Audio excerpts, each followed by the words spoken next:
Hail and well met. Welcome to a very, very special episode of the Westgate Irregulars game. I am Eric Scott DeB, and this is Randy Henderson, and we are doing a duet game for Rogar's swan song from the campaign.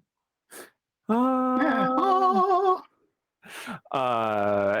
before I kick it over to Randy to introduce his character, I'm going to remind you about a couple of things. One, this is an announcement about our sponsor, and I don't have the language in front of me. I am so sorry, Aaron. So here we go. Here's my best shot. Idle Champions of the Forgotten Realms is a game where that brings together heroes from games and novels into one epic adventure. It's available on all the things that go boop, boop, boop, boop, boop, and light up. And it is sponsoring our stream, and you can grab yourself an Electrum Chest. See below for rules about how to do that. I believe exclamation point code will get you the code to put it in. The code is always something neat because they make it uniquely for us every week, and so I hope you enjoy. Also, we're raising money for the crisis in Ukraine. We are currently at $435 out of $500 as our goal. I'm sure you've been watching the news, so you don't need me to enlighten you about all of what's going on, but it's pretty bad, and those folks could use our help. So we're doing what we can. If you have a few coins to toss into that, thank you very much. Highly encourage it. Also, Rhiannon Held, one of our regular players, recently had a book come out called Pure Motive, I believe is what we just told me. Yes. Perfect. And you can find out about that book with that command, exclamation Pure Motive, in the chat, I believe. There's also information below in the doobly-doo and all of that. We're very much on top of it, hopefully. All right. Take it away, Randy. Hi, I'm Randy. And oh man, am I freezing? I can see you. Okay. And I'm playing Rogar Battlebairn for the last time, probably. And Dwarf Cleric, servant of Sherinlar. And yeah. And I'll just add also Aaron's book is now available for pre-order. So that's right. Cool. Empire Amazing. of Exiles. Empire of Exiles. Yeah. I don't know if we have a chat command for it, but if you Google it, Empire of Exiles, you can pick up a pre-order for it. Still no cover. I believe it hasn't been released yet, but pre-orders are important. It's going to be pretty good. Yeah, pre-orders are actually extremely important to us authors. It shows that our publishers that people are really interested in our stuff, and it generates hype. You know how there are hype trains for Twitch videos? Pre-orders are like hype trains for authors. So check that book out. It's going to be great. She's been working on it for a long time, and when she talks about it, she talks about it with a great deal of passion and excitement, and I think it's going to be very promising. So indeed.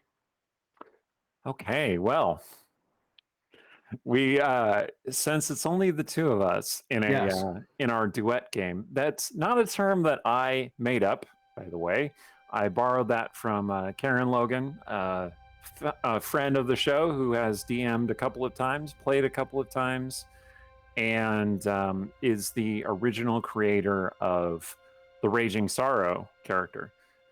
I first heard the term used by her. I'm not sure she created it, but that's where I'm going to give her the credit until somebody corrects me. A duet game is a game with one DM and one player, and we are singing a duet to each other. There won't actually be singing, although, you know, knowing Rogar, you can't really say for sure. And the goal of this game is to create an endpoint for Rogar's involvement in the campaign. This is his retirement. Theoretically, I like every character in all my campaigns to have a story like this, and so it's going to wrap up a few loose ends that Rogar has left and leave us with a strong moment for Rogar that is emblematic of his character. Now, having done all that setup, Randy just got his second booster shot today, and That's true. we're gonna get this done before he falls asleep. So that's right. Caffeine. Here we go. the first thing that happens is we open upon a rainy Westgate night. Summer has passed and it has moved on to fall. A storm has swept in from the inner sea, drenching the streets in a cold downpour.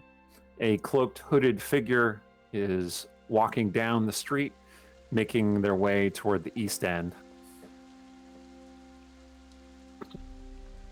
Inside Briar House, a door creaks open, and the little gnome pokes his head out, looks around, and goes, "All right, they're still looking." And then, only a moment after he closes the door, a flash of light appears, and Rogar stumbles out. Rogar has had better days, and he has looked better. Today he looks tired and worn down, careworn, just exhausted. He stands in the corridor and heaves a great sigh. All right. Okay. So I have just left Team Hut, and I think it's probably for the best, since who might still be tracking me. So you can almost feel the touch of golden feathers upon your back, and you look around, and there's no one there, but you don't feel alone. You know that the Golden Raven still has her claws in you. The house feels weird without the irregulars in it, all quiet and no one to talk to or counsel or drink with. At that point, a candle appears out of one of the doors, and you see the old dwarf seneschal, who is basically the chief valet of of Briar House, whose name I've been stalling. It's Varys. Varys shows up out of his door, and he goes, Master Rogar.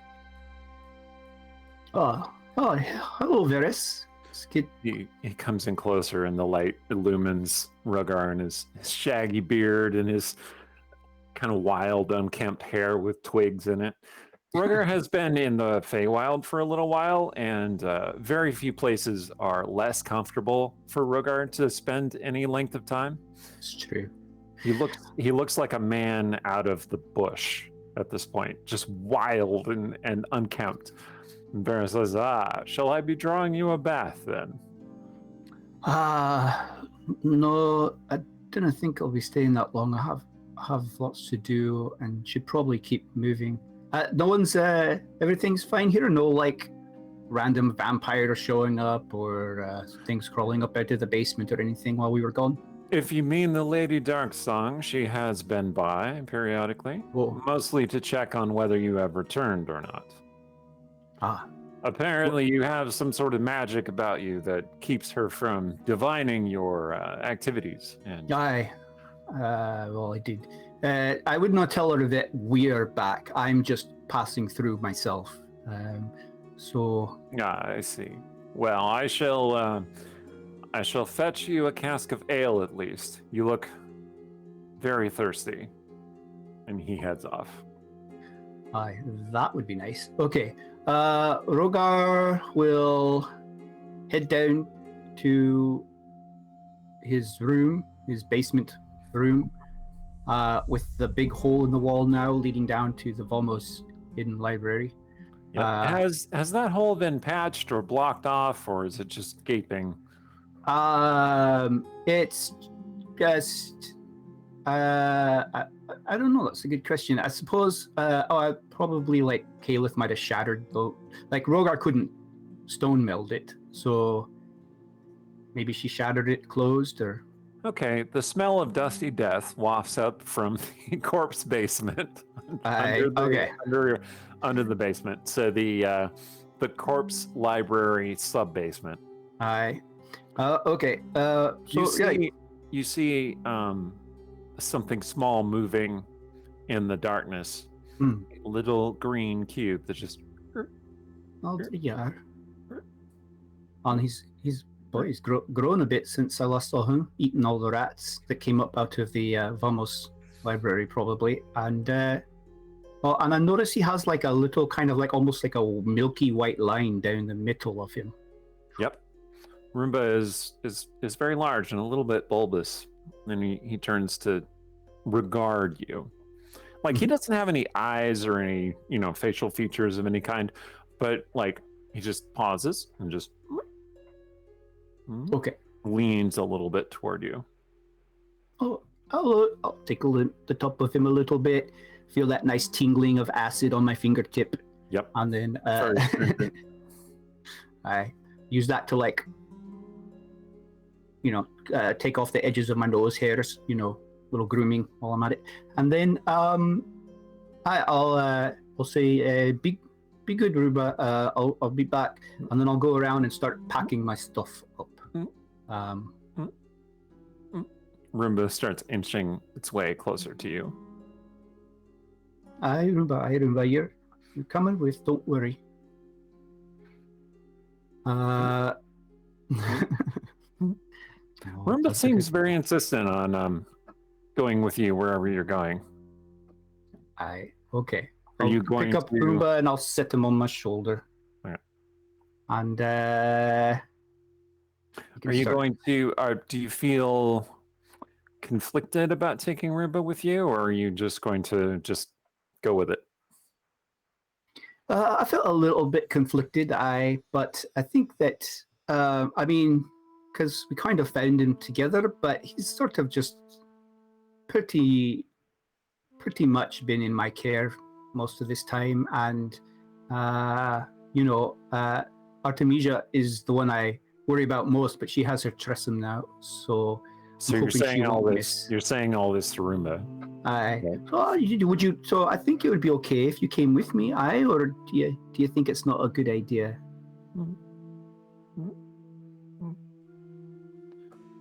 And Roomba starts to tremble. It would be nice to have somebody on the road, not be entirely alone. Starts to tremble more. And kind of I didn't mean to upset you. And turns into two Roombas. Oh. Which are both about the original size of the original Roomba. That's nice. Okay. And one of them whoop, whoop, whoop toward you, and the other one goes whoop, whoop, whoop to go clean. Okay. Wonder which one's Roomba and which one's not. And Rogar starts to descend into this philosophical spiral that's way beyond his ability to comprehend. And all right. like, so before Rogar starts taking sanity damage, you hear a loud knock from up above. Clearly somebody pounding on the front door. Ooh. If it's someone for a bill or something, that's probably more Artemisia's thing, but I guess I'll go check. All right. I'll take the Roomba that didn't go away. The closest Roomba, I'll assume staying close to me is my Roomba, and go up and I'll hold my hammer and carefully open the door to see who All it right, is. so you're fully equipped. Aye. Armor, shield, everything. Aye, because we tend to not have great people visiting here. Yeah, and in the dead of night too. Well, you see a light appear, and you see that Charity has come out from the servants' quarters, and she sees you, and she's like, it's you, Master Rogar. She adjusts her head wrapping over her horns. I'm apparently frozen in surprise. Yes, Randy is having some occasional technical glitches, so please bear with us. Okay. Aye. If you're- Charity. I want to pause. Audience, if you're having trouble hearing what Randy says, do let me know in the chat so that we can, like, pause and make sure that we got it put together. Okay, good. Yeah, all right. Charity goes, yeah, yes, hi. You're back. I'm back, but just passing through. The others are still away. Oh, okay. Boom, boom, boom, boom. The pounding on the door goes again. Oh, I thought for some reason that was. She says, I was just going to get that. No. Why don't you go someplace safe just in case, and I'll answer the door. Okay. She lingers back, letting the hero approach one of the great villains, which is, doors, ladders, things like that. Okay. Okay, so you open the door? Well, no, I'll say, who is it?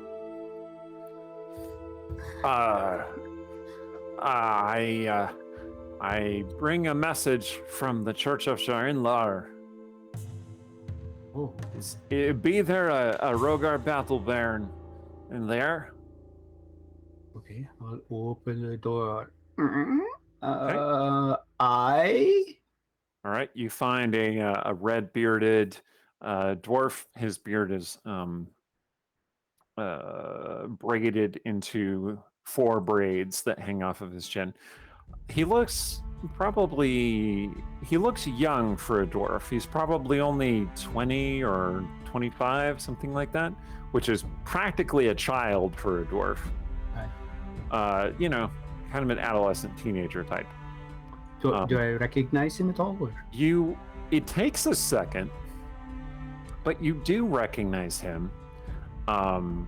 He's young, and his cheeks are clear and smooth.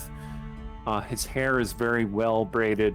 His appearance is pretty put together, although, like, maybe he hasn't maintained it today. And he is a younger version of Origan, the dwarf that you met in Darkest Westgate. He looks at you, and he goes, are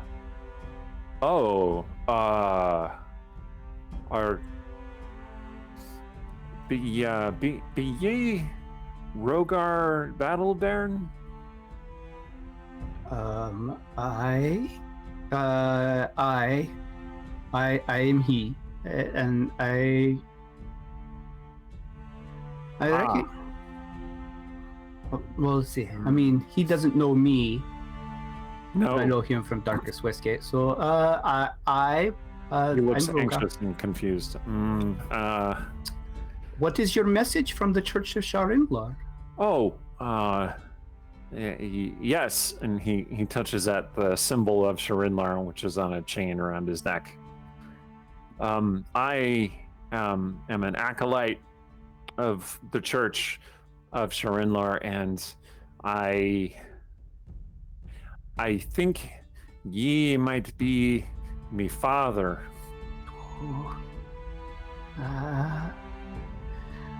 Hi. The Holy Mother did tell me this, and she sent me here to seek ye out.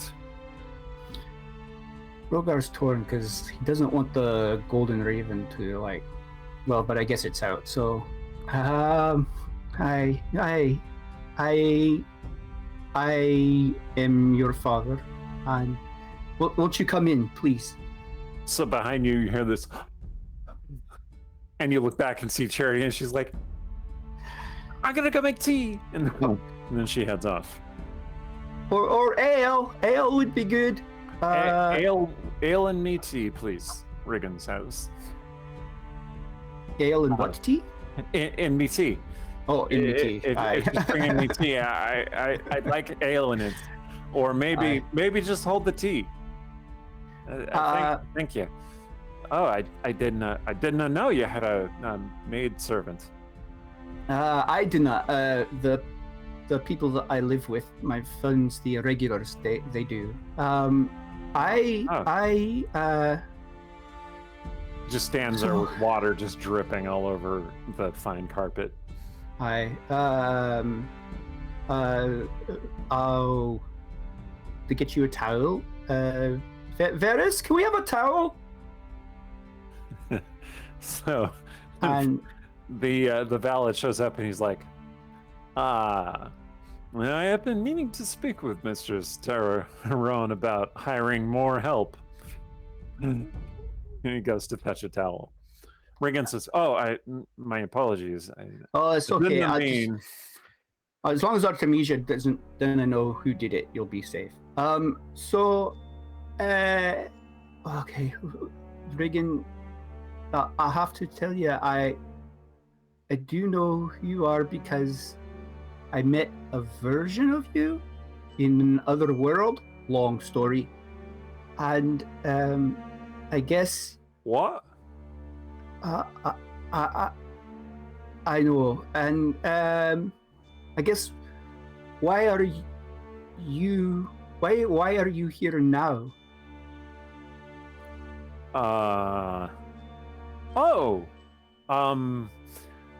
Yeah, the Holy Mother, she did warn me that you'd be a little touched in the head. So I'd be very interested to hear about your adventures.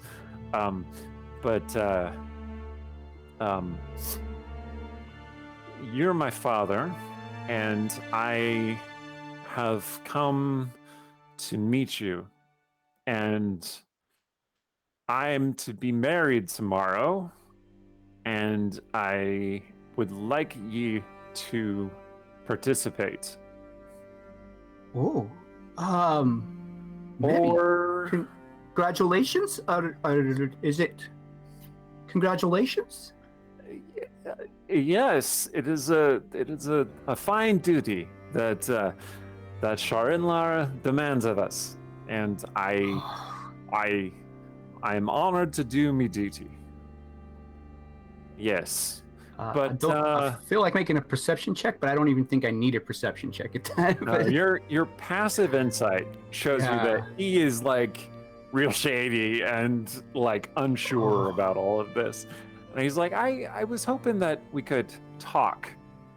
Of course. The Charity shows up with ale. She's like, in the setting room. We repaired the wall. You're not going to break down the wall again, are you? Oh, no. I don't think so. You didn't bring your Earth Elemental boyfriend? No, he has been disappeared for some times. That's a shame. He is a fine one to look at. She looks at Riggin, smiles, and then she heads off. Riggin looks over at you. What? Oh, aye. There's a lot to talk about, Riggin. He's your other dad in the other world, but I don't think you know him in this world. What? So it's hard to keep it all of this time jumping and stuff. It's hard to keep it all clear.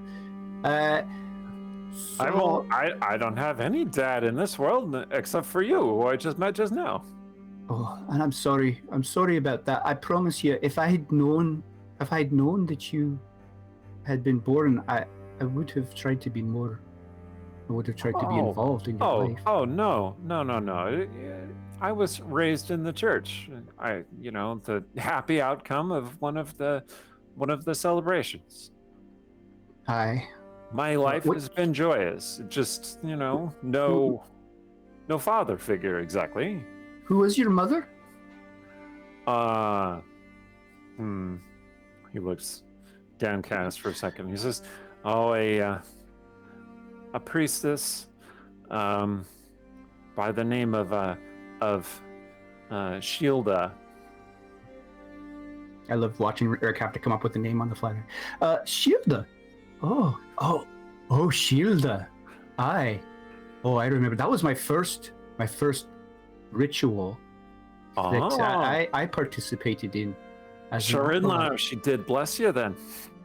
I guess she did. Wow. Well, that's good. remember her fondly. She was kind and patient and understanding. And I'm just sorry that I was not there to help. Although, to be honest, I'm not sure. Everything that I feel like I have worth teaching you, well, not everything, but a lot, I learned after leaving the church. Not leaving the church in my heart, but after leaving on a vision quest. And that's exactly why I sought you out. Aye. I really want to hear about these things because you drink some of the ale. My heart is heavy. I'm not. I cannot be sure that this is. Oh, it's strange. What is strange? This lass that I'm to marry. She's a lovely, kind, very well-shaped dwarven lass. I particularly like her beard. It's nice, and she styles it very well.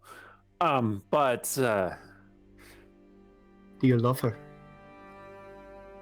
I'm not sure. I mean, obviously, drinks more ale. I appreciate her, and I do admire what she does in the church, and I do love her in a compassionate way that one should love all dwarves. Well, but I know more than anyone else. Oh. So she's not, for example, the first person you want to tell whenever you have something good happen to you, or the first person you go to seek comfort when something bad happens? Is she... No, not really.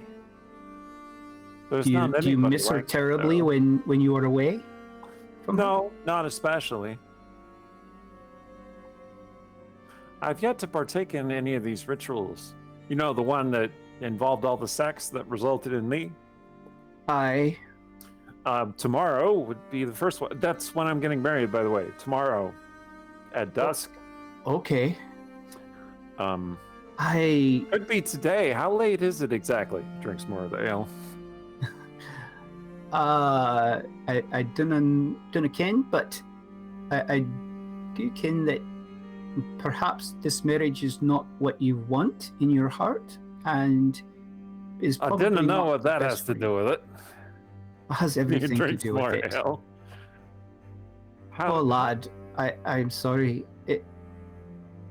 I have come to learn that the edicts of the church are not necessarily true to the will of Sherinlar. Well, how could that be? Well, Sherinlar is love and compassion. Aye. And a healer. Aye. She would not want anything that would cause pain or discomfort or despair.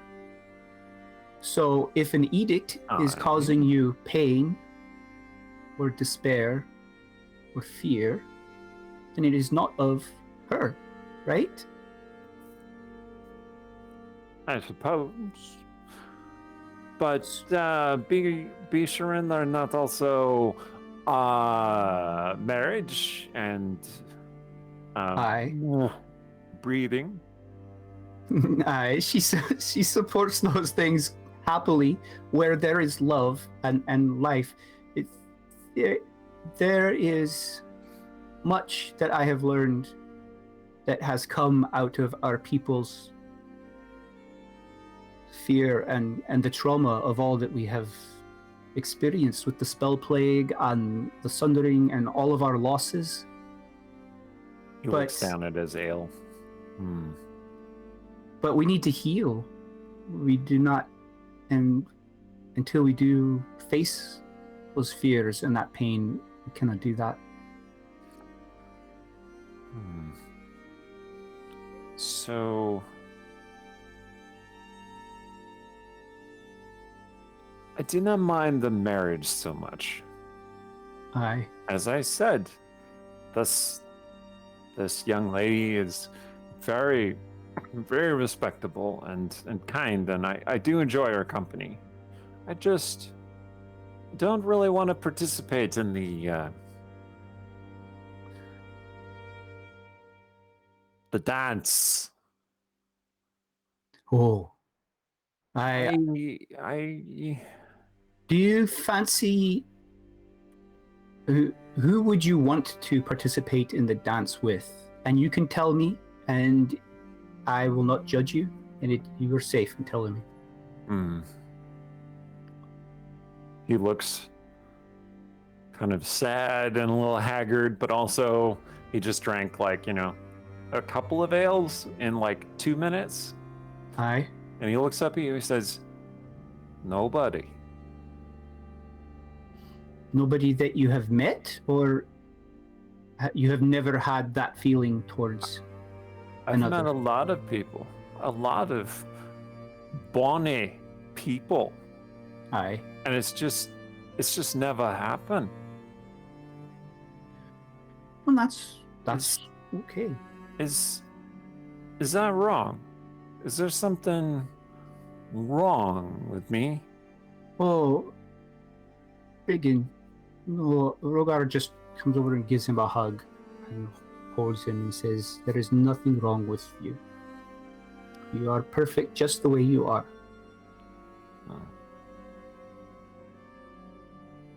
And then he'll let him go and say, I to worry less about the dance and more about your heart and what would make you happy. If marrying this lass, if she understands that about you and supports that in you, and marrying her would bring you the life that you want, then I would support that. But if not, then... Well, I do want to do my part in saving our people. Well, of course. Perhaps if there were some other way that I didn't have to... It seems vaguely icky, just...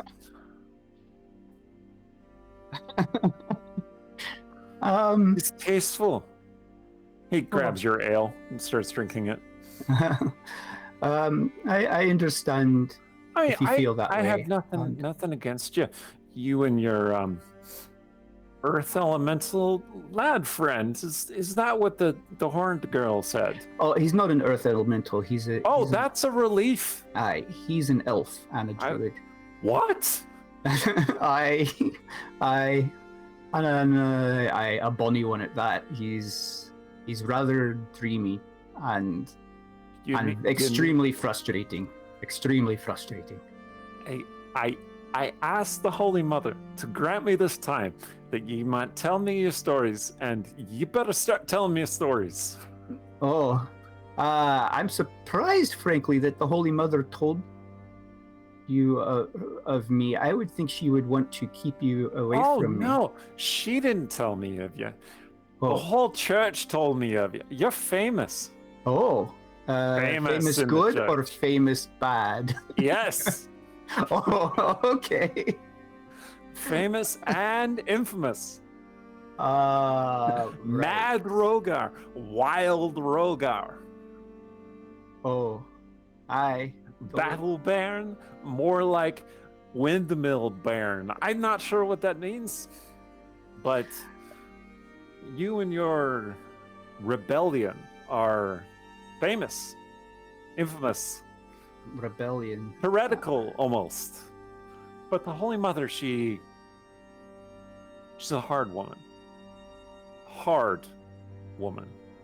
But she does have a bit of a shine for you.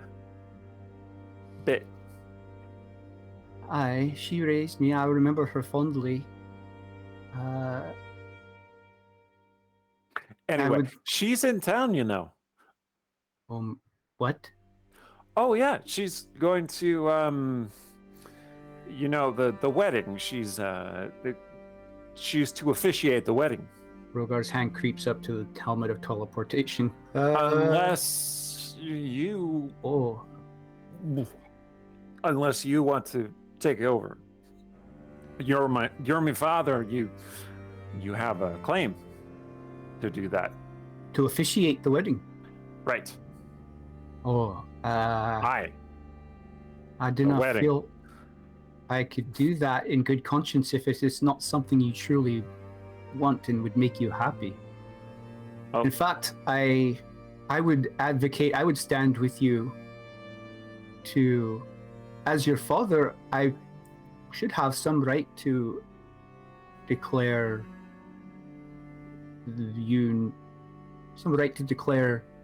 what marriage you can go into. What? Oh. You could do that. Object? I could. I didn't know how effective it would be, but I would be willing to try if that is what you would like. All right. Aye. This sounds like a wee bit of adventure of our own. Oh, aye. That would be nice. And if you'd like, we can drink and talk until tomorrow, and I'll tell you those stories. I would And, like that. Oh, and I can teach you some of my favorite spells that I have learned, although I cannot perform them any longer, but I can teach you. What? Hi. What do know, you mean? Do you know calm emotions? Well, I have been known to be emotional, and I've known to be calm.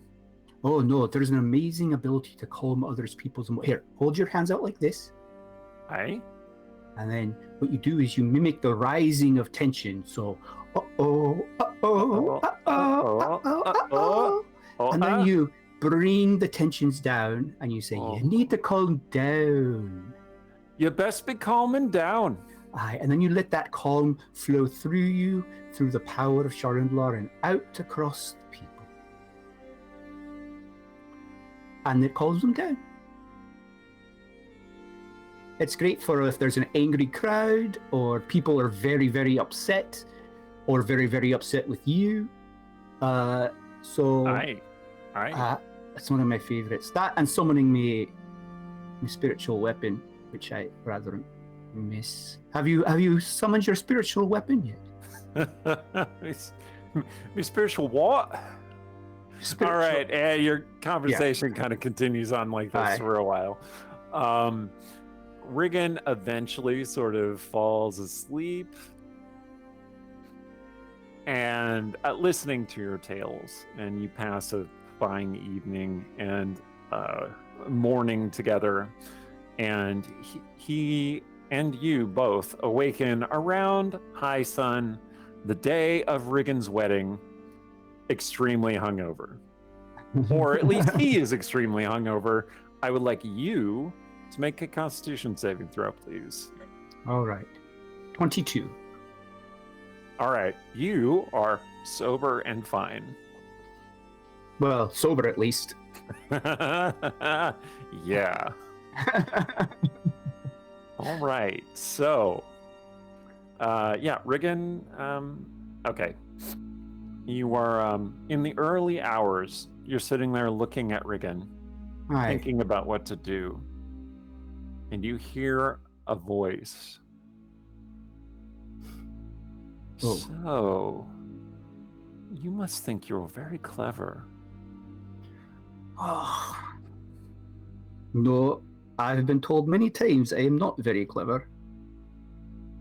You look over and you see the Golden Raven just sitting in the room with you. She's sitting near Riggin on the couch. She says, "Don't worry, your erstwhile son does not interest me. Well, I am more interested in your companions. You are hiding them from me, but I will find them." I'm not hiding anything. I'm just happen to be going about my own business because, per our pact, that's what would make them happy. Is it? Aye. And so I'm not breaking anything. You still believe in such things. Even with your son sitting here telling you how his life is going to be flushed into the sea to be chewed upon by serpents, you still believe in such things. Well, we won't let that happen. He came to me and we have each other. And that is the lesson to be learned here. Not that he faces these things, but rather that he does not face them alone. I could resolve this for you, you know. Oh, I could take him as well as you, and I could grant you both great power. no, you're not to touch him. I see. Per our pact, you're not to harm any of my friends, and he is my friend now. And making a pact would harm him. You're smarter than I have ever given you credit for. More cunning, and she looks over into the darkness, and then she looks back at you, and she says, "Oh, you walk a far darker path than anything that I have laid before you. I hope you know these choices have been your choices. I shall succeed without you." And she disappears in a cascade of golden feathers. Does that mean you'll just leave me alone now, I hope? No response. Okay. All right. Reagan goes, "Ugh."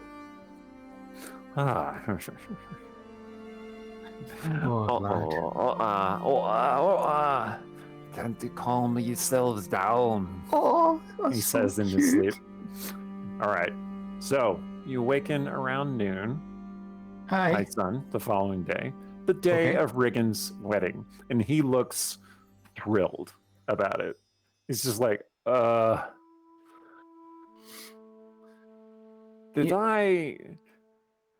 was I hallucinating last night, or did you say that you'd be helping me? Oh, of course I would help you. Ah. I wish that I had had someone to guide me much earlier in my own journey, and I will be that for you. I want you to have a better path a less hard path than I had to walk. Well, it's high sun already. He looks out the window. He says, "Oh, me time as a free dwarf be dwindling." Didn't say that. I suppose it's time to be dressing ourselves as well as best we might. Oh, I suppose I should if I'm facing the Holy Mother. Aye. Anyway, she gave me some coin. Aye. He holds up the sack and jingles it with coin, and suggested that we go to the Silks of Dawn and see about apparel. There is often peril there, but I think that... Good one, me father. Oh, that'd be nice. Thank you. Okay. That'd be nice. Sure. Do you prefer Da? Should I call you Da? May I call you Da? Yeah, that would be nice. I'll be calling you Da. Okay. All right. You head to the Silks of Dawn, where you encounter a very harried-looking Shay, who looks also hungover, but in her case, it's mostly exhaustion.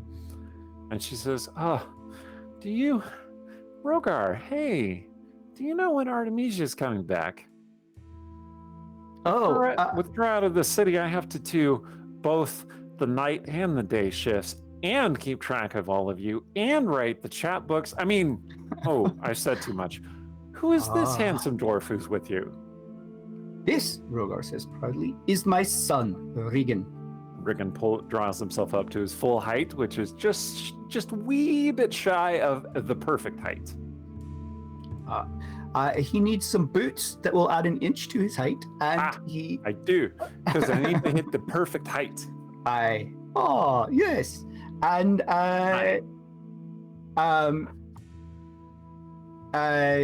just because it's there's nothing wrong with your height, but it just sets expectations in others. And then clothing. I guess we need fancy clothing, such as for a wedding, but a wedding that's not going to happen. A wedding? So not a funeral, though. That's the opposite of wedding. So this is the opposite of a wedding, but not a funeral. Either way. Shay says, "Oh, you and Ruan are finally getting married." No. No? Again? I jumped to conclusions again. We had the same conversation 10 days ago. I should know better. Regan says, so his name be Ruan, eh? Aye. He's been the ruin of many a young boy. So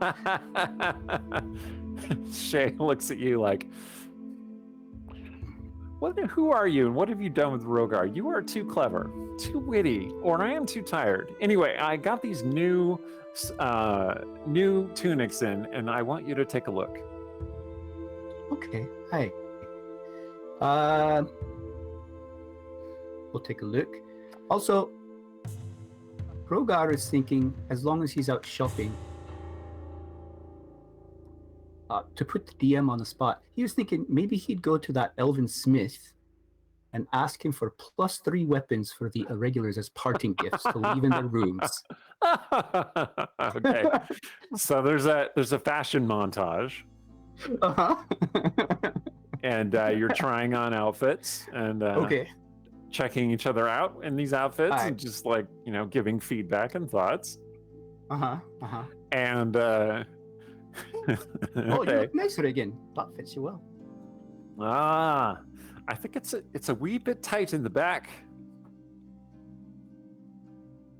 Well, just don't flex, then it'll be alright, won't it? Can you let that out a bit, Shay, in the back? Yes, I can. So just doing real quick work. And you're finally decked out in fine apparel. Okay. You want to stop by the smith on the way to the church? Sure. Okay. You get to the smith. The elven smith is there, and he looks up at you and says, "No." But I helped you. No. Okay, fair enough. Riggin says, "Does he know you?" The smith looks over and says, "There are 2 of you now." Aye. There are 2, but even one of us is twice as better. Never mind. Let's go, Regan. All right, hold on. Aye. You, points at Rogar. I know you. I know what you're about. But I can always use new customers. So, hello, he says to Regan. What can I do you for, young master dwarf? And Regan goes, and he looks at Rogar. Do you need any fine weapons or shield? Or maybe. Perhaps armor? Maybe. I'm not what you'd call skilled in the ways of war. Oh, well, that's perfectly fine. Especially as a cleric of Sherinlar, fighting is the least of your duties. Though it comes up remarkably often. When you're on the road, having adventures. When you're on the road, having adventures, aye. The smith says, yes, it's dangerous to go alone. You should take this. And he slides across an axe. Can Rogar do a perception check? A perception check? Arcana check? Or well, what are you trying to figure out? Trying to figure out if there's anything, like if it's a cursed item or anything hinky about like the way he said that, and after being so hostile. Make an insight check. Okay. It failed me. On a +10 on my insight, I got a 13. Okay. Ah, So it looks, I mean, he seems, interested in selling this axe to Riggin. Not that it's cursed or anything. Like, he seems legit about wanting a new customer. I mean, the shield he made me is perfectly serviceable. So The axe, it's a double bearded axe, and at the top it looks like a heart, kind of like it's flared out at the top of each blade and kind of Mhm. tapers down. double So bearded axe. yeah, double bearded. That means has two bladed heads. Yeah. Okay. Yeah, and it looks a little bit like a heart as you're looking at it in the fading sunlight of the day. Oh, that looks nice. If Regan you says, "Well, I'd be interested. is adventuring Perhaps." something He that you looks, want to do? well, listening to your adventures, perhaps.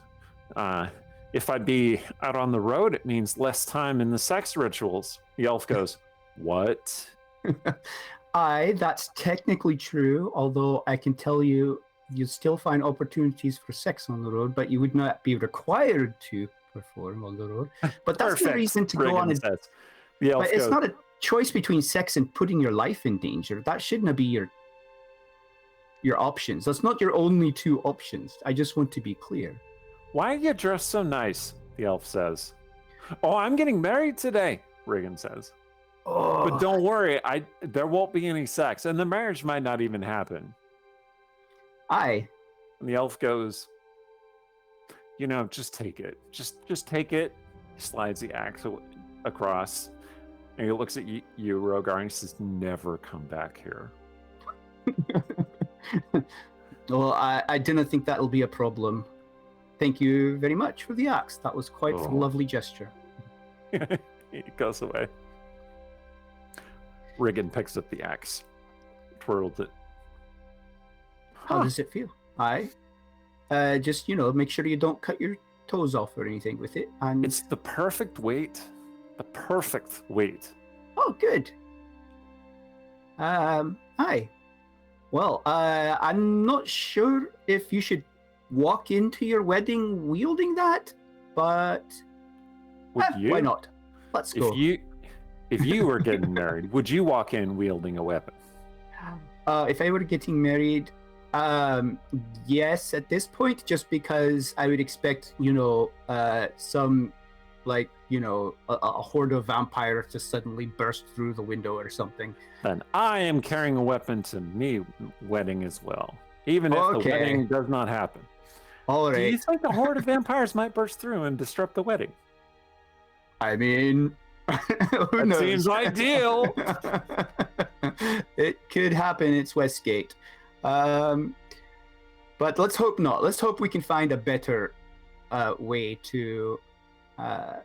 I'm sensing a trend here. I don't want to encourage you to think that, again, your only options are this wedding or doing something life-threatening. Like, the path of Sherinlar is one of compassion and communication, and that is the first thing we should try. Okay. And also, how do we do that? Well, and first, I think it's important to ask. How, I understand. Ye are gonna talk to the Holy Mother and convince her to call off the wedding. I am, although I think maybe I'm so glad I met your father. Oh, okay. Let's go and do this. All right. Then he trots away excited. Aye. Okay. So there is now a Church of Sherinlar in Westgate, and it is built next to the Church of Tymora. Apparently, during the period of time after the Happy Earthquake, the priests of Tymora forged an alliance with the growing fellowship of worshippers of Sherinlar, and now What was once their stables has now become a temple in its own right. Excellent. And it's not a cathedral or anything. It's a small, cozy, intimate sort of building that can fit probably 50 or 60 people. All right. Once they had mucked it out and torn out the walls for the horse stalls, it still smells a bit like straw and wood and horses, particularly to your adventurer trained nose. Okay. But it's comfortable enough, and it's adorned with symbols of Sherinlar and the other dwarven gods. That's as nice. It's coming along nicely. You see about 24 dwarves in white and golden robes, readying themselves, doing preparations, getting food together, eating food, drinking, having a certain amount of merriment, and then you see her, the Holy Mother. Holy crap. She is right. a dwarf. She's tall. Tall for a dwarf. Tall for a woman, tall for a dwarf woman. Taller than Rogar. Long golden hair, which is tied into an elaborate series of buns behind her head. She has shaved her face mostly. She has just like long sideburns, which are also braided and tied into what, so that the appearance makes it look like there's a heart below her face. And she is staring at you with a disapproving look. Oh, that's familiar. Okay. Rickon goes, yeah, there it is. Aye, there it is. Go get her, Da. Go get her. I have faith in you. I will go talk to the Holy Mother, but what I want you to do is to talk to your prospective bride and see what it is that she wants, because we do not want to, even if we do not go through with this marriage, I think that you owe it to her to explain why, so she does not blame herself for it. That seems fair. Okay. You and I both have challenges. Aye. We shall undertake them together. Perfect. Excellent. Okay. All right, he heads off. All right. Leaving you with the Holy Mother. Well, I delayed that as long as I could. All right. Cassius has given you bling bling. So, like as soon as you come in, a dwarf comes up, a dwarf lass comes up and hangs a golden chain around your neck, and she says, you're missing your necklace, and she just puts it on you and then walks off. Oh, that's nice. Is it like a holy symbol, or is it like just? Yes. Oh, of course. Good. You haven't worn Sherinlar's holy symbol in some time. It feels heavy. Aye. Rogar, the Holy Mother says. Holy Mother, it is good to see you again after all this time. A long delayed reunion. How goes the bread baking? I know you were trying to perfect that when I left. I have had 3 bairns in the time since you left. But that was not what you meant, was it? No. No. Alas, I am still terrible with most variants of wheat, but I do a good cornbread. Perhaps you wish to try that? Aye, someday, aye, perhaps. Brother Riggin appears to have brought you. I did not expect you. Aye, well, of course, as I'm sure you probably expected, I would support my own son, even if it meant facing, your disapproval. Facing me, you mean? And your disapproval. I don't mind facing you. I have very fond memories of you. I want you to know that. I want you to know that I love you for all that you have done for me. Well, not all that you have done for me, but much of what you have done for me. You need not ramble, Rogar. I understand that things are complicated between ye and me. Aye, that's putting it mildly, but I am pleased to see you. well, that's very nice to hear. Thank you.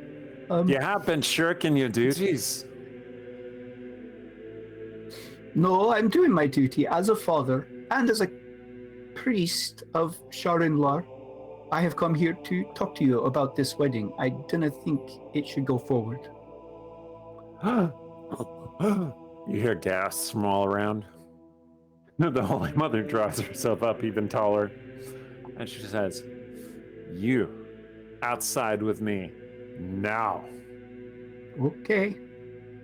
All right, she pulls you outside. I think I'd resist, actually. I think I would say, no, I think that anything we have to say, the all here may benefit from. Make a strength saving throw. All right. 7. Wow, I'm rolling great tonight. All right. All right, so she starts dragging you, but Aye. you're standing firm. So Mhm. I will have you make a charisma saving throw, Okay. utilizing your strength of will against her attempts to coerce you. Okay. 17. Aha, all right.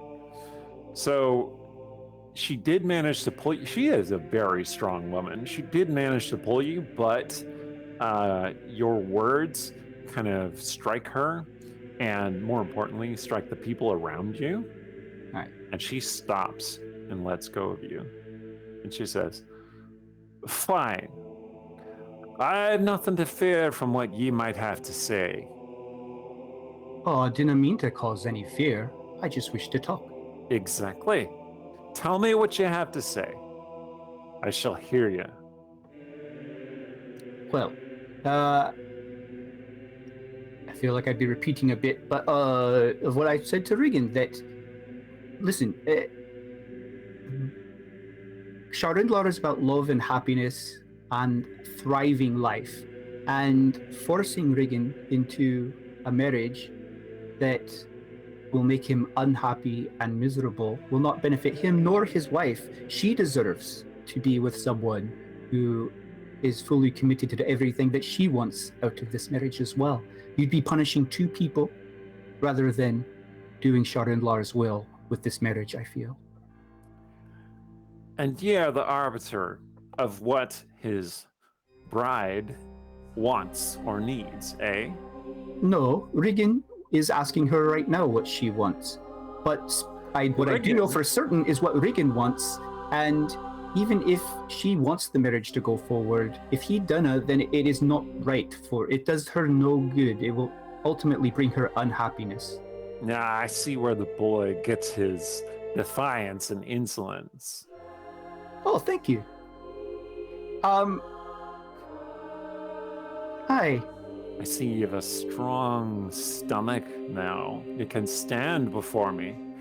I do not begrudge you. But I think you are wrong, and I think you'll find that you will not win. Well, I do not think that it's a matter of right or wrong what I say. I think it is a matter of what feels true. We can ask ourselves, what is the path of love and compassion? Is that not what we are supposed to support?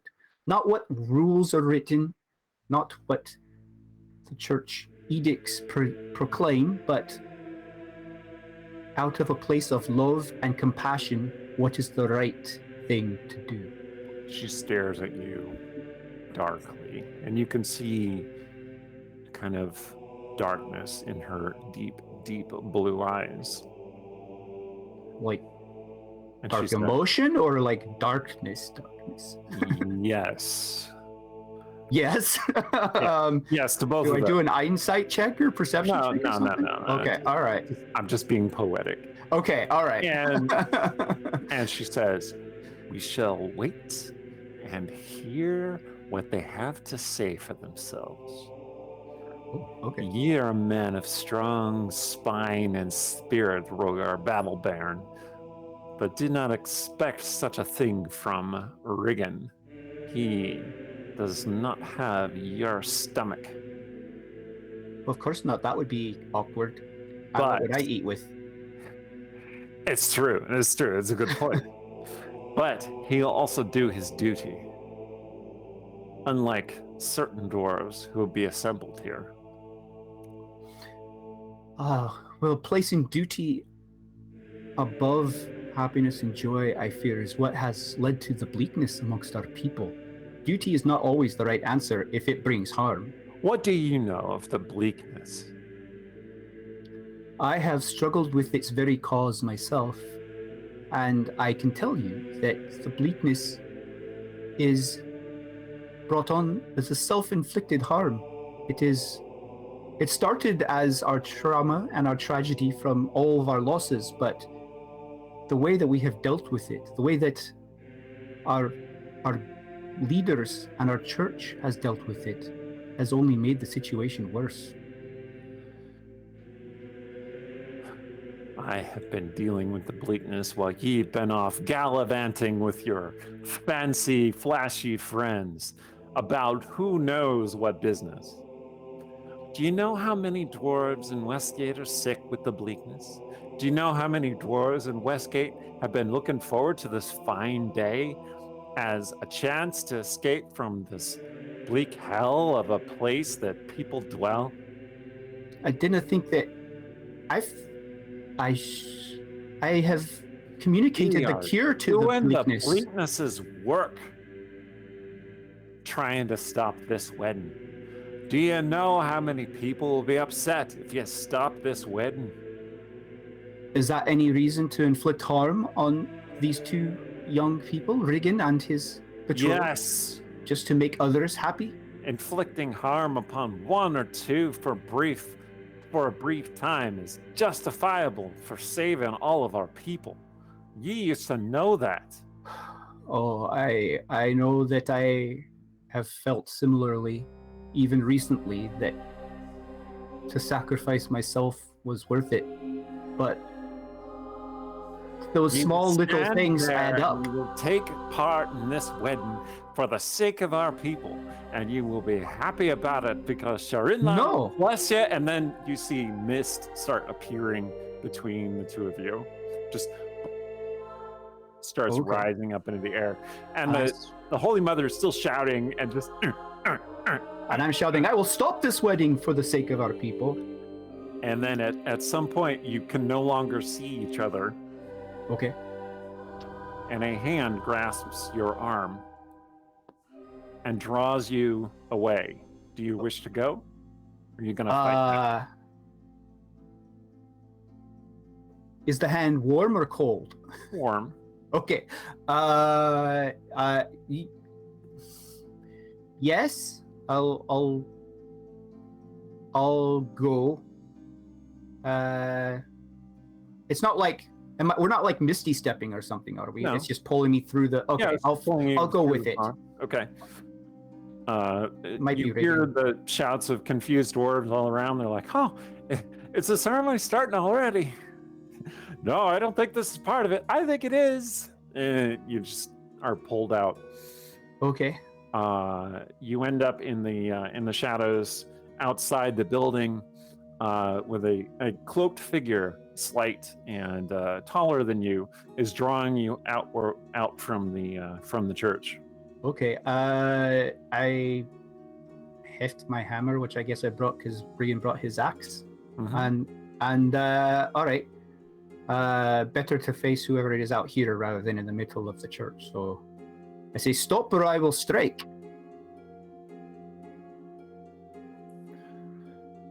Okay. So the cloaked figure turns halfway to you and says, "Don't be daft, I just rescued you." And you recognize that it is Ruan's voice. Your timing! Now exactly. You show up. You were about to get married. I had to do something. What? No, I wasn't going to get married. My son was about to get married. That really scary woman just said you were going to take part in this wedding. Wait a minute, son. Aye, my son, Regan. I can't remember. Did Ruan go with us to Darkest Westgate? No. Yes? No. No. I may have. Did I not mention that? Well, turns out I have a son from. I thought we talked about it, but I have a son from one of those rituals that I was required to participate in as a acolyte of Sherinlar, and he getting married today, but not hopefully. Hopefully, we're stopping the wedding, and that fog will certainly help, I'm sure. But I still need to Hold on. convince. Yes. You have a son. I. Oh, this is wonderful. It is. It I'm is. so happy It is for you. wonderful. Thank you. Thank you, Ruin. Is he well? And where the hell have you been? Oh, off about doing things, mostly looking for you. Oh, I was not hard to find. You Or were was I? very hard to find. That hut runs really fast. I suppose maybe I was a little hard to find. Sorry about that. It's okay. But why did you run off in the first place? Why are you always running off? I was very upset. About what? You know, I don't even remember now. But the point is, here we are, you and I together. Aye. And I would like to go with you and leave. We can take your son if you like. Leave as in just someplace for the day, or? For the day. I mean forever, obviously. Leave forever? Well, I mean, obviously. You'd be willing to go away with me? Yes, the two of us have plenty to work on. You know, we have issues to resolve, but I'm sure we can resolve them.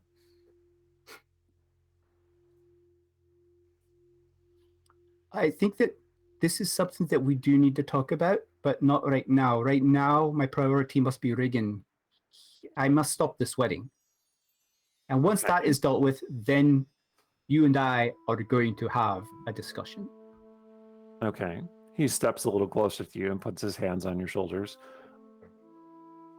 Do you have to go back right now? Oh, why do you do this to me? Because Yes. I love you, Rogar. No.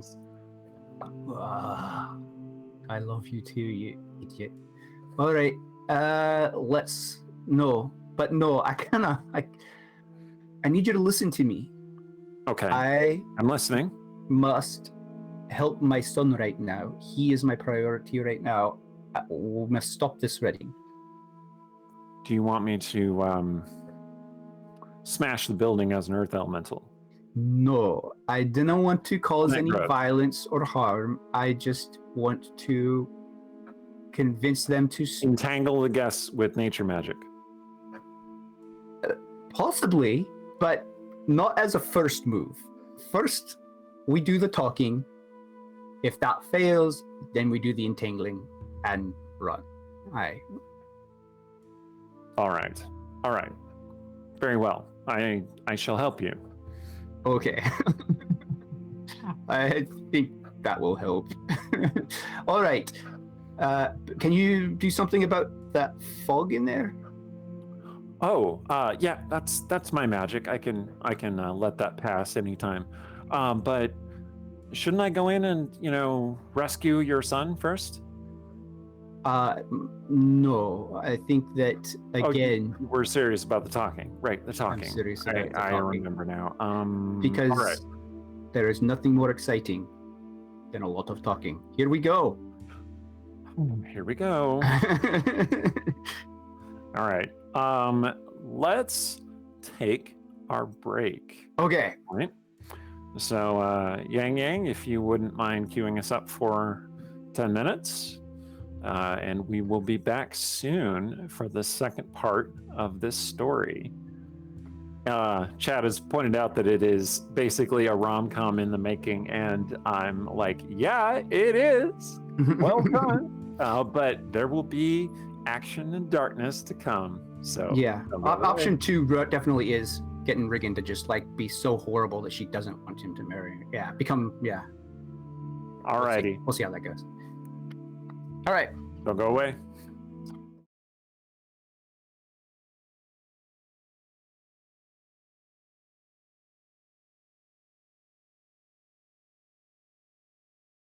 We're back. Welcome back to the swan song of Rogar Battlebairn. Is that what it sounds? I don't know what a swan sounds like. Probably less appealing than that. Anyway, I wanted to remind everybody about Rhianna's new book, Pure Motive. You can check that out in the doobly-doo. We have links about it below. Just came out. Also, Aaron's book, Empire of Exiles, right? Yes. Hmm? Yes, is available for pre-orders. So check that out as well. We'll be back next week with most of the crew again, but for the moment, we are doing a one-on-one game with myself and with Randy. And so far, he has reunited with Ruan under odd, awkward circumstances and has met his son, who is about to get married, against his best interests. And we are now on part 2. So, you're going to head back to the church? Oh, I need to make sure that... Well, I'm going to seek out Riggin and see how things are going on his side, I think, before re-engaging with the Holy Mother. Like, make sure that he is still, after talking to her, that this is still what he wants and that what she wants. And Ruin says, wait, how are you going to explain my presence exactly? I'm going to explain it for exactly what it is, and they can deal with it. You are my lover, and my first real love, I think. Oh, well, I was just going to go, just hoping for something like escort or coin lad or something like that, but that... Don't cheapen. Yes, I am with you, Rogar. Okay. Good. All right, so you head back to the building where the fog cloud has dissipated and things seem to have settled down. Like, you would have expected the chaos to last longer and the dwarves to be talking in confusion, but now they seem strangely subdued. Everyone is standing around just waiting for something to happen. You don't immediately see Riggin. You do see the Holy Mother, though. All right. I will approach her, and I'm kind of giving sus eyes to the suspiciously calm doors and say, where is Riggin? Have you seen him?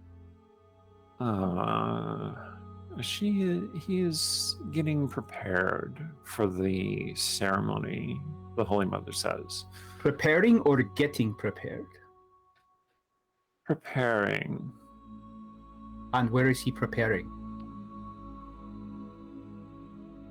She points toward the front of the church, into the room which would have been like the equipment room of the stable, where you can see the doors closed. There's light under the door. All right. I'll say, excuse me, I must speak with him. And she says, it won't make any difference, you know. It will. What is fated is fated. Well, I believe that we choose our own fate, so I guess in that way, you're right. Whatever fate he chooses, I will support. And I march off. Ren nods, sticks out his tongue at the Holy Mother, and follows you. I'll say, she's difficult, but I do care for her. Show her a little bit of respect. I showed her every bit as much respect as you did. I could have pulled my pants down and mooned her. Is that... You're not a moon druid, though, right? Well, I am, in fact. Oh, are you? Oh, well, let's try and control those impulses while we're in a church, please. But only while we're in the church, right? Oh, yes, only while we're in the church. I don't want to try to constrain you any more than that. I appreciate it. So the dwarves the dwarves that you pass kind of look at you with passing interest, but you don't seem to be noting them, drawing as much attention as you did before. You also, with your passive insight, you can tell that the atmosphere has changed, quieted, grown darker, maybe. Strange. The sun has fully set at this point, and it is now night, early night. Everything is lit by braziers and candles. Many, many candles arrayed all around the church. All right, you head to the back where you find Riggin beside a perfectly attractive young dwarf woman who is she's very blonde. Her hair is loose, but they are working on tying it into braids. She seems she's a young lady of good size and hardy build, and looks like she would be an excellent wife for Riggin. It's just that he is not at all interested in such things. All right. Riggin looks up at you and he says, "Oh, you've come back." I just He seems kind of sleepy or something, like a little low energy. Are you all right, lad? Did you have a chance to talk with? I'm sorry. What is your name? Oh, this is Held. And what are the names of each of our servants? No, I'm just kidding. Hello, Held. They are 1 and 2. Held says, "Oh, yeah, good to meet you," she says, kind of distantly. Riggin says, I'm not really sure. Everyone seems very tired." So you have not talked with Held about what we discussed? We discussed it, but she says fate is unavoidable and might as well go through with it, is what she says. That's kind of what the Holy Mother said too, but I didn't think that you shared that view. Well, it's getting late, and I'm is it be it really worth fighting over it? I saw you be having an argument with the Holy Mother, and I don't want to put you out, Like, I could do a perception check, but I'm not sure. Like, maybe I should ask. I'll say Ruin.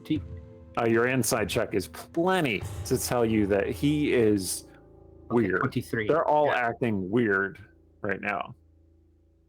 Ruin, can I? Riggin, can we step outside?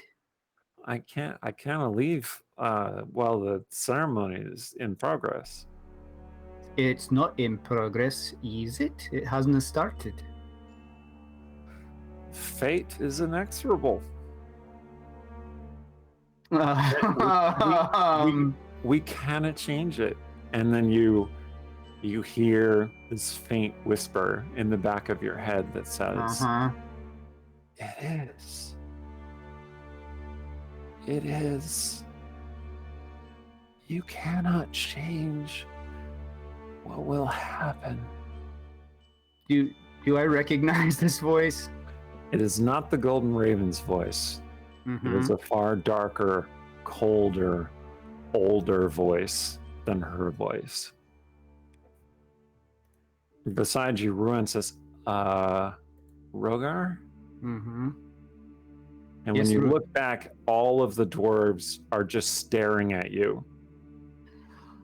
Oh, okay. And all of their eyes look purple in the candlelight. And the candles are glowing purple too.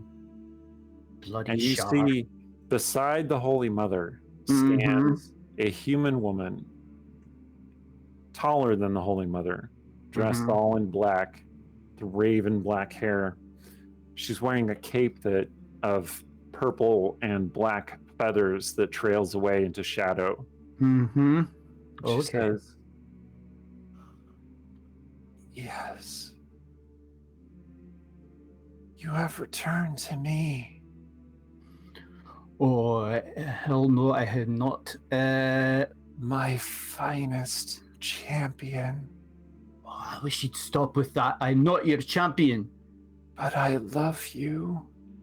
Oh, you do not even understand what love is. You've never loved anything in your life. Your despair is so sweet.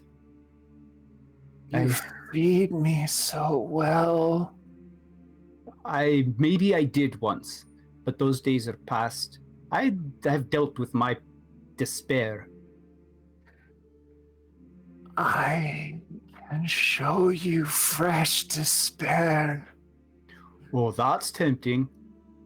No, thank you. Riggin, we need to leave now. Riggin is just standing there, kind of drowsy, sleepy. Ruan is standing there, and he says, "Oh, what? Who is that, Rogar?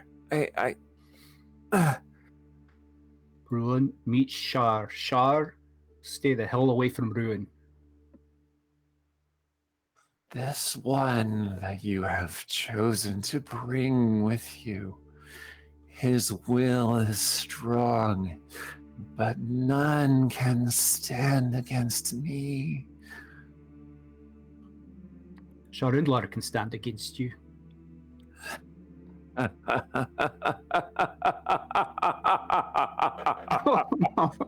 She pulls aside her cape, and you see that there is a dwarven woman, all in gold, although it's faded and corroded and tarnished, with a black chain around her throat, leading up to Shar's hand. I'm just going to use my one F-bomb and say, fuck this. Okay. Your goddess is my servant, Oh. just as you are my servant. Your hope has only sweetened your despair.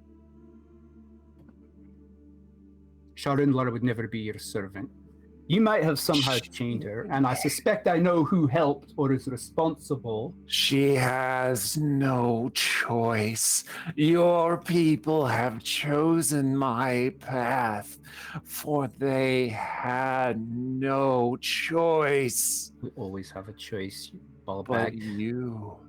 you will have a choice. It has been so long. Your despair is so sweet. Come, be mine. Serve me, and all of these folk will go free. I shall release them. I shall release your pretender goddess. You have no power here, no magic. They have no magic but what I have given them. Accept Rub it in. my power. Be my servant. I shall free them. Give yourself to despair, and the dwarven people shall live again. I shall put off consuming them for every century that you live. Think of it. No. And then she's standing there, and she's reaching for your chin. She says, "I love you, Rogar Battlebairn." You do not love me. You do not love me. But you love me. Your life has been a despairing one. Your life has been pain and frustration and loss and hopelessness. And you thought you had moved past those things, but they are inevitable. I am inevitable. You're not inevitable. You're not inevitable. That is what you and the Holy Mother and everyone seems to like get wrong. Like my faith and my hope, they don't rely on me being always happy and everything working perfectly, and it doesn't even rely on Sherinlar as much as I love her. It relies on all that she stands for, you know, what she truly stands for, love and thriving life and hope. And you say there's no hope, but that's because all you have is fear. You just have fear. And that's why you're going to lose, because that sucks. Who wants to be afraid? Who wants to be despairing? It kills all of your people. Everybody that is Sir Shar dies of despair and fear. Like, you're killing your own power. You're just self-destructive. And that's why you're going to lose in the end. Look upon your false goddess. See that she stands for nothing. There is no one who serves her. No one. I serve her. I will always serve her. Only to me. All shall serve me. My God. Get over yourself. Like, even if you destroyed Sherinlar, which I do not believe you ever truly could, everything that she stands for will continue. There will still be love in the world. There will still be compassion. Then you will watch as I murder your false goddess. Perhaps that will show you the truth. And she squeezes her hand, and the chain tightens, and Sherinlar just goes. Okay, I'm going to try with all my might to do freedom of movement on Sherinlar. Yep, you've got no magic, no spells. Okay. Accept my power, Shar says. Free her if you will. You can have all that you want, all that you desire. Just give yourself to me. God, you remind me of somebody, and this time I'm going to say... I will consume her as well. I wish you two would just like go in a corner somewhere and have that fun conversation, but no, I believe in everything that Sherinlar is, and I don't care if you have some illusion of her chained up here, or even if that were the real her. I know that everything that she is will survive. Even if you kill me right now, you're not going to stop. You can't kill love. You can't destroy all life. It's never going to happen. So, fuck you. Yes. Surrender to your despair. I'm not having despair. I have faith. And you know what? You helped me get there, so thank you. You made me stronger. I'll admit it. And her cackling becomes like that of an ancient old crone, older than time itself. I wait for whatever happens. Go ahead. Do your worst. You're not gonna, you'll never win. You could speak of faith until time ends, and it means nothing. Your faith is gone. You have nothing left. My faith is the one thing you cannot take away from me. Me. Nope. You cannot take my faith. So Sherinlar is starting to shrivel, and just like she just faintly reaches toward Rogar.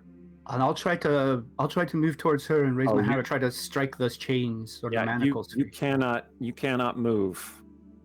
Shar's power has sealed you in place. Okay, well, I'll reach to her and I will say, I Fall love to you. your knees and pray to me, she says. I will fall to my knees and I will pray to Sherinlar.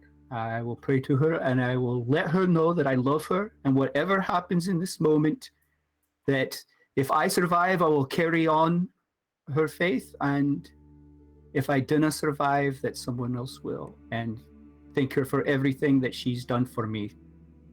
The love of Ruan, the life of with my friends.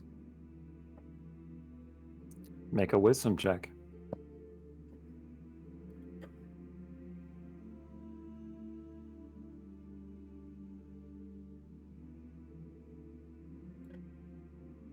Uh, 17. Shar's cackling halts suddenly. She says, No.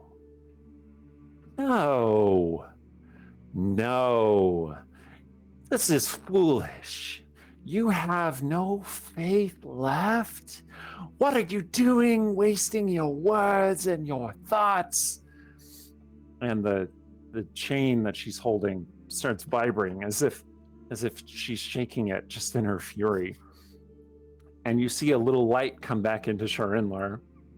I start praying even harder. I send her whatever I have, all the love that I have in me. You cannot. And then the chain just abruptly shatters. And Shar turns and Sherinlar rises haltingly. Uh-huh.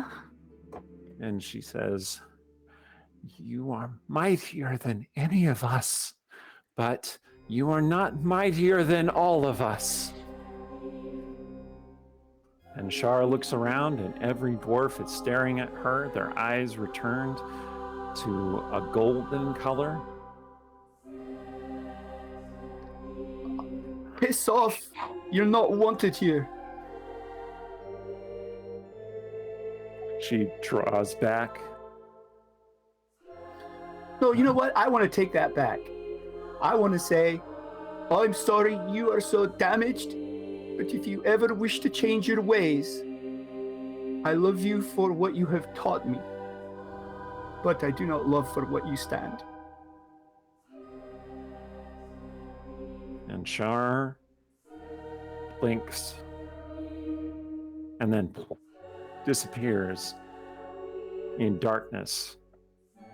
Black feathers flying all over the place. They fill the barn turned temple and just fade away as they touch the ground. And And suddenly all the dwarves around you go like, what just, and then Sherinlar is standing there, beatific, beautiful, tall, flowing golden beard. Yeah. And she's I just looking at you with the most proud expression.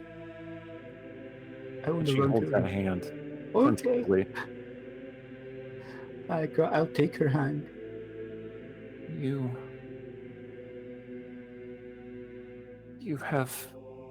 You have done more than I could have ever expected.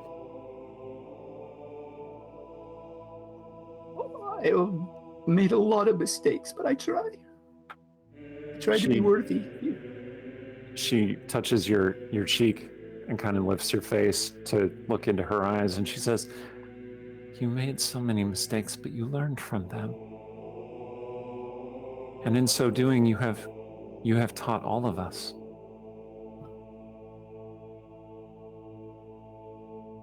I did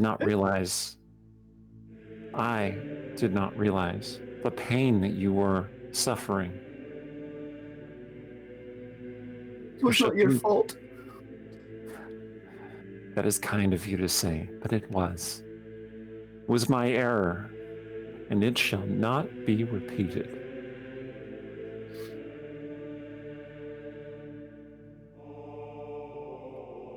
Thank you. Gandalin, the Holy Mother perks up and says, Yes, my goddess. And Sherinlar says, I believe that your services are no longer required and you can retire. And she said, and the Holy Mother kind of clasps her hand over her chest and she says, my goddess, truly. And Sherinlar nods and she says, your son has learned what he needs to know. What we all need to know. The dwarves nod. And Sherinlar says, will you, Rogar? And she puts her hand on your chest and it feels just like blazingly warm. Will you forgive me? Oh my god. Oh my goddess. Of course, there's nothing to forgive. Thank you. Love is forgiveness. That is one of the many good things it is. Your faith has restored me, and it has restored you. If you wish it, I would have you at my side once again. Yeah. That would be great. That would be perfect. And at her touch, golden power seeps back into you, reigniting your faith, your powers, your strength. But all of it is superficial almost. Everything is just organized around this core of unshakable belief and faith and truth. For you, as the tales will tell in centuries to come, were the dwarf who stood against the greatest goddess of darkness and changed the mind of another goddess. You're not sure when Sherinlar disappeared, but she's no longer there, and you're standing in the temple. Okay. You are...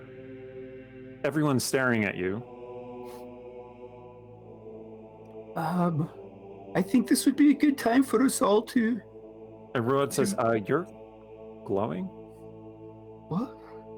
You see that your armor is just glowing with this rainbow kaleidoscopic light. It's just beaming out from you.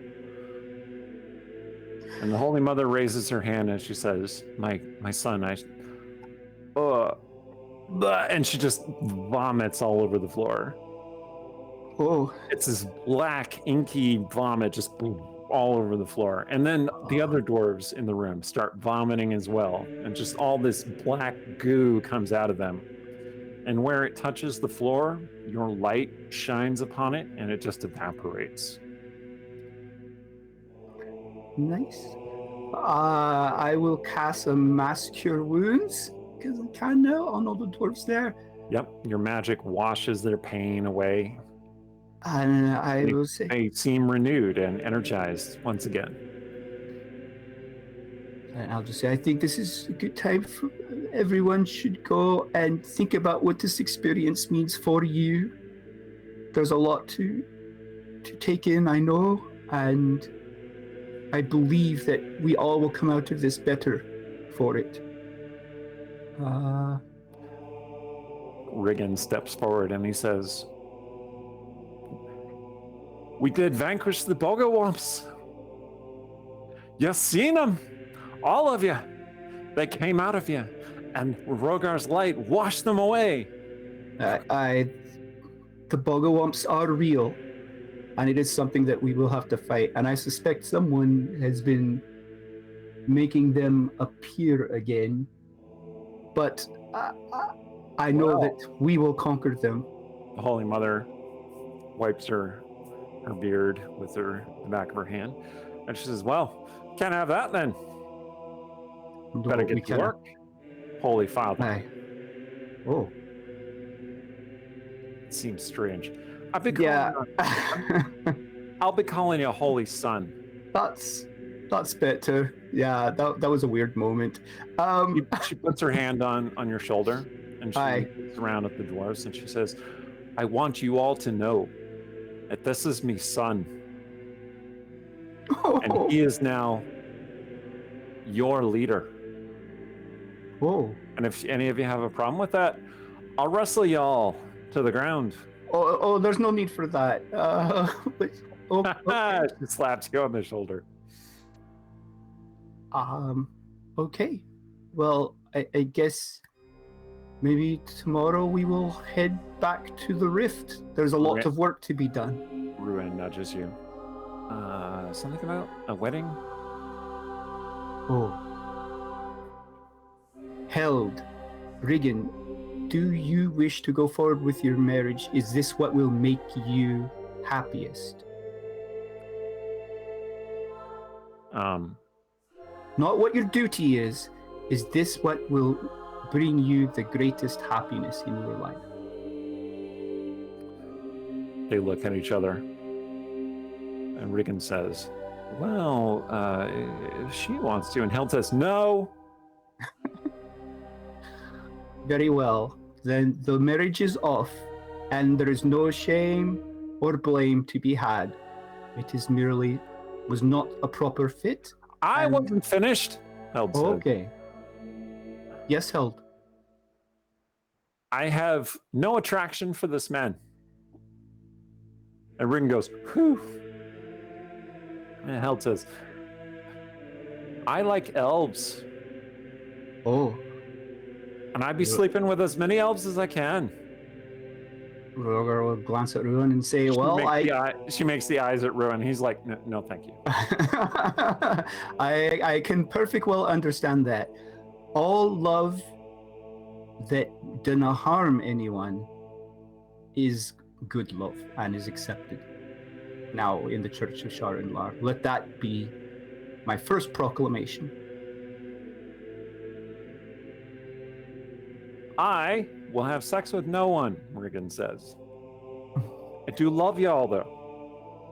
I want you to know that. And they go, yes, and they nod. Very good, very good. And that'll be my second. Sex is not a duty. It is something to be done for pleasure and for pleasure. The Holy Mother says, well, everyone who wishes to take place in the religious holy orgy, come with me. I think the Holy Son has something to do this eve, though, I think. He glances at Ruin. Just because there's no wedding doesn't mean there can't be a ritual. Fair enough. Let the celebrating... We have much to celebrate, so please let the celebration begin. And there was much rejoicing among the dwarves that night. And I just heard the Ewok song start in my head, but... All right. So, you leave the temple. The glow has mostly subsided. That's good. You're still wearing your armor, but you're wearing this rainbow stole at this point. There's a holy vestments that are, enhancing your charisma. Ruin is looking at you very like, that is very flattering on you. Regan goes, gross. I'll be drinking. You can join in the celebrations to the extent that you wish, or you can go back to Briar House. I'm sure Varys has ale there for you, and I will see you in the morning. You think cute horn lass will be there? Cute horn lass. Oh, hi. Sure, she would be, and she is a wonderful person. You could not find a better heart. She seems like she might have fun stories. I think I'd enjoy spending time with her. Excellent. Platonically. Of course. I just want you to understand, now that you're the head of my order, I'm not going to be producing any little dwarfs for you. Rogar feels really Father. weird right now, but oh, hi, son. Is the Holy Mother your mother? No, not my literal mother. She just she raised me in the temple. I am a Battlebairn after all, so an orphan Yeah. of the cataclysm. Don't worry, I'll ask her. And then he heads away. Okay. Roran says, well, I did not understand most of what just happened there, but it seems to have been resolved well. Speaking of which, I'd like to show you something. I hope so. Maybe that will come a little bit later, maybe. But let us just take a walk. And I'm going to guide him through Westgate to the lot where Firehouse used to be, the empty lot. Uh-huh. And I've started to plant a bunch of plants there, some of which I found in that basement that was filled with water, and there was a were-tiger I seem to remember, and there was like plants that I rescued. Lots of things. Yes. And I'll show it to him, this garden in the moonlight, and I'll say, I started to plant this with the idea that maybe part of the reason you were not sticking around was because you needed time in the wild, and I know the city makes you uncomfortable, and so I thought I'd create a wild space within the city that we could tend together, and you could help me understand the beauty of the wild. And I'm showing you this because I want you to understand that I do love you, and I really did want, when I created this, for us to be together. But I think that part of what I have learned is that maybe you taught me so much, and you were so important. Your love was so important at an important time in my life to help me to grow and accept myself and accept that our love was not wrong. And I think that hopefully I have helped you in getting closer to Cecilia and staying rather than trying to take her away from the things that she loves, and understanding the importance of that. But I have to go off now. I have to go off to the Great Rift and serve my people, and I do not think that is going to make you happy living amongst the Dwarven city. I understand, Rogar. He takes your hands. It has meant something to me and taught me much. Time passes, and we change as people. And you have a duty, many duties now, and I understand. And I will look back upon our time together and I will smile. Oh, good. And this was very sweet. He points to the lot with the grown plants and stuff. The city would still make me very uncomfortable, but this was very sweet. Thank you. And I guess I have one night left in the city before I leave. Well, then I'd better make it a memorable one. Okay. And do not worry. We are both long-lived. You shall take care of yourself, and I shall take care of myself, and who knows? Hi. Decades may pass, and you might be upstaged by another priest who summons your own goddess in front of you and defies the Lady of Darkness and the Lady of Loss. It could happen, sure. I must say that what you have done tonight, well, it was frankly terrifying, but also extremely sexy. No. Rogar blushes.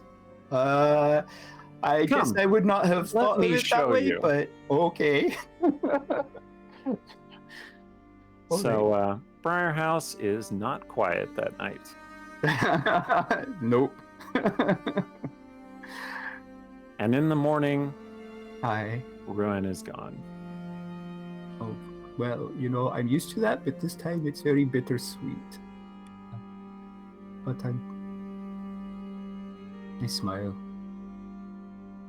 And I will take a moment just to, still smell the lingering scent of him on the pillow next to me and appreciate what we had. And then I will go seek out Regan.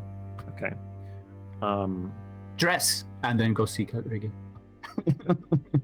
Don't make Sarshan mistake. Anyway. Yes. Okay, so you're lying there, and you're and you get up and you start getting dressed, and you realize that there's a source of great warmth in the room. Aye. Like somebody lit a fire, but you look at the brazier, and the brazier is dark and cold. You look in the fireplace is dark and cold and empty. Is it a pleasant warmth? You look at the wall has been repaired. Oh. It is a pleasant warmth. It fills you with hope, and you move aside your cloak, and you see the hammer of love there, just lying on the trunk. Oh. Okay. Pick it up, and it's nice. It is light, but still weighty, perfectly balanced. Perfect length, the perfect girth. Like about +3, perfectly weighted? Like +3, perfectly weighted. What? Yeah! Okay. I mean, that's cool. And you feel the faint touch of Sherinlar in the back of your mind saying, "My son, my friend, Aye. we have so much to do." Oh, aye, that we do. And Yep, Riggin is there in the sitting room when you are up, fully armored, got clothes on, got your dwarven helmet of teleportation, got your hammer of love, got your heart-shaped shield. You show up. My Roomba. Riggin, yep, and Roomba's on your shoulder. Riggin is sitting in the sitting room. He's got that axe. You have my axe. Excellent. All right. He's like, dude, do I get one of those? Oh, someday, maybe. If you've got a little bit to learn and a ways to go, my son. But you're gonna teach me, right? I get to teach you. I will teach you. But you know what I got to do? I got to pick us out ponies. Great. Well, let's get to it then. All right. You take off. You saddle up the ponies, and you ride off into the sunrise. Oh, and just for, I'm gonna just I'll try. Just because this is my last chance to get to try it, a divine intervention, just for the fun of it. Okay. Go ahead and roll percentage dice. Let's see, how do I do that on, I guess.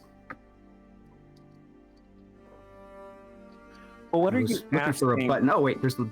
What are you asking Sherinlar to do?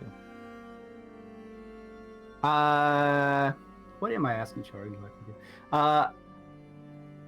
I'm asking her to... Oh, I should ask her to do something just to make sure my friends are okay as I leave. Asking her to heal any hurts that my friends currently have, and just give them a sense of a moment of peace and perfect well-being in the middle of all of this stress and chaos and uncertainty that they have. I want to give them that gift. Okay. You send forth the call, and even before you've begun to pray, it has happened. Oh! I just wanted to roll just to see what came up. Oh, no, you may, but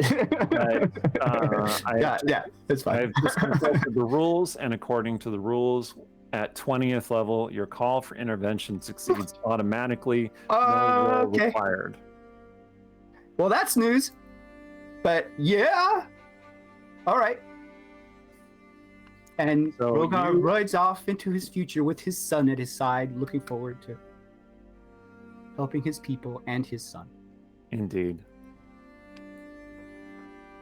And that's all the time we have for tonight.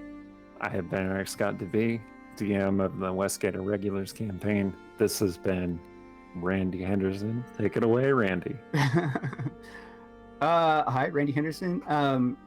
Thank you, everybody, for going on this journey with us and following Rogar's journey. And this is not the end for me as a player, just for Rogar.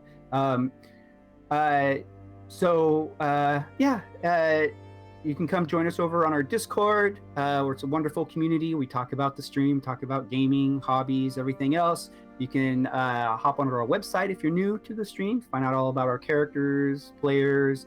I'll be putting up info on whatever my new character is here within the next couple of weeks, and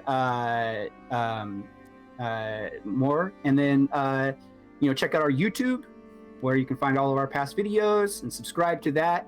And then also, thank you to everyone who subscribed, gave bits, and everything like that. And thank you to our moderators, who do an amazing job and have been super supportive throughout the stream. And I think, good job, did I Randy. miss anything? Thank you so much. Oh, good job, Eric. Thank you. Thanks also to Yang Yang for conducting this Always. brand new format. I think it went well, and it wouldn't have worked without everyone's help. So thank you, everyone. Thank you to our audience for coming with us on this adventure. Tune in next week. I think we're back to Team Rashomon next week. So we're going to see what's been going on in the land that has a million stories that we are now learning all about. And Cecilia can no longer use that excuse that we've never been to Rashomon. Exactly. And keep your eyes peeled for Randy's new character. He will show up at some point. Thank you so much, and that's it for us. Stay scrawly.